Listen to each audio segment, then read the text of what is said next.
is the importance of innovation in startups. But I got to start with some comments on the world economy, which, unless you haven't been reading the newspapers, it's pretty ugly out there, and arguably it's actually getting worse. So, again, for those of you from Europe, the news is dominated by passing around sort of the bucket of more donations for bailing all kinds of countries out. There's political gridlock everywhere. It's just every indicator I've been looking, it's pointing at recession 2.0, and the hope is it's not depression 2.0.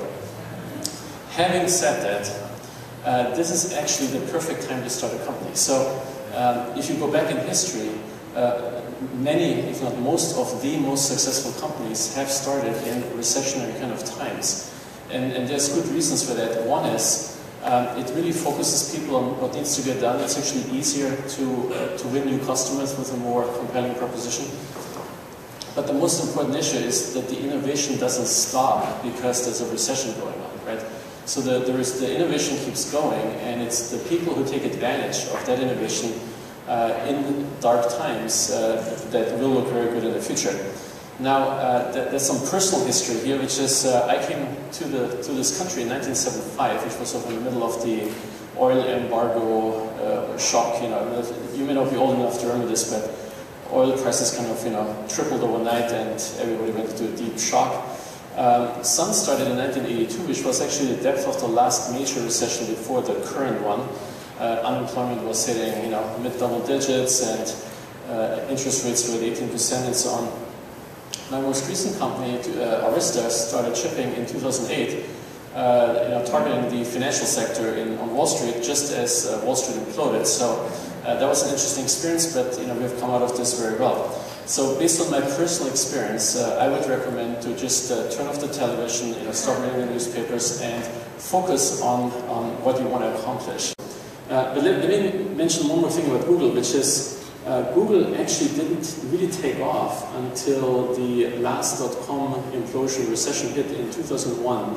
So if you look at their filed S1s, Google was a tiny company until the recession hit. And this is sort of back to the original topic, which is why is this a good time to start a company?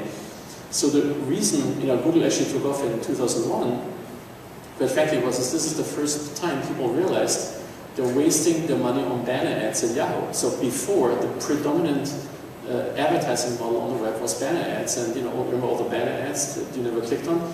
People spent millions, maybe billions of dollars on these banner ads that arguably were very ineffective, until they realized that sponsored links, the paid-for-click kind of thing, is a much better business model for the advertiser. And that realization happened in 2001, when people are looking at their budgets and trying to figure out where they should spend money. So again, recessions can be good for your business. There's been more research being done where these ideas actually come from, and in most companies, and this includes large, medium, and small, most of the ideas, as you would expect, come from your own employees and or business essentially customers. So everything else is almost like in the noise, including the R&D department. So good ideas come from the market, from trying to solve the problem, from your own people, but not really from consultants or other places. In an established business, in a public company, people hesitate when they need to commit a bunch of resources to a project that's perceived as risky. In a startup company, that's your only shot, right? So again, most public companies spend the vast percentage of their R&D spending on enhancing current products, fixing bugs, the quality department. Maybe it's, my best guess is more than 90% of what you see as the R&D budgets on most companies, not counting Apple necessarily, but sort of traditional companies, is spent on perfecting the current product, not inventing a new generation of products. And as a result, most funding is applied to these safe bets and not to more risky bets in the future. The bottom line is, as a startup, one has the opportunity to skip ahead or to get ahead by a product cycle over what most large established businesses are doing. And even a large company, people should be placing more risky bets, but they really are not. Most research groups at large companies have been decimated in the recent years or just abandoned because they didn't produce an immediate ROI, and with few exceptions. So let's also talk about what makes ideas succeed and fail. And believe it or not, the reason that really good new ideas fail are very few. I could only come up with 5 things on my list here. The first one is that you're too early to market. Believe it or not, that can actually happen. If you're too early, there's no customers, they won't buy the product, that's too bad. Now the reverse of that is you're too late to market. That's arguably worse, because then all you can do is discount it more or give it away, or you just don't get the traction that the guy had that came in earlier. So the key there, of course, is that the timing, when the idea will actually be received by customers, has to be right. Now, another reason new ideas fail is that too hard to use. So when the product is too complicated and too hard to explain, and the value proposition is obvious, it's a tough sale.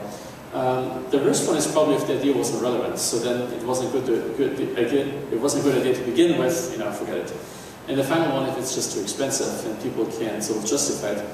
But again, these are roughly the 5 reasons why ideas don't make it. But if you have good timing, if it's a relevant idea, it's priced correctly, it usually succeeds. Just areas of innovation in the IT space, which is sort of my sort of focus. Big data is a really big deal these days. People used to assume that you need an Oracle extra data cluster to analyze your data. Well, with Hadoop and innovating on top of Hadoop, there's a lot of stuff that can be done.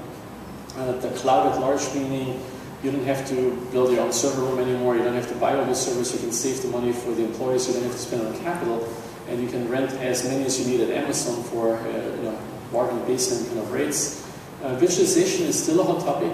Obviously, VMware has done really well there, but this is not ending now. I mean, there's ongoing innovation on the visualization side. Mobile devices is probably not the best area for a startup at the device level, but there's incredible innovation on top of these devices, services can be delivered, applications, etc.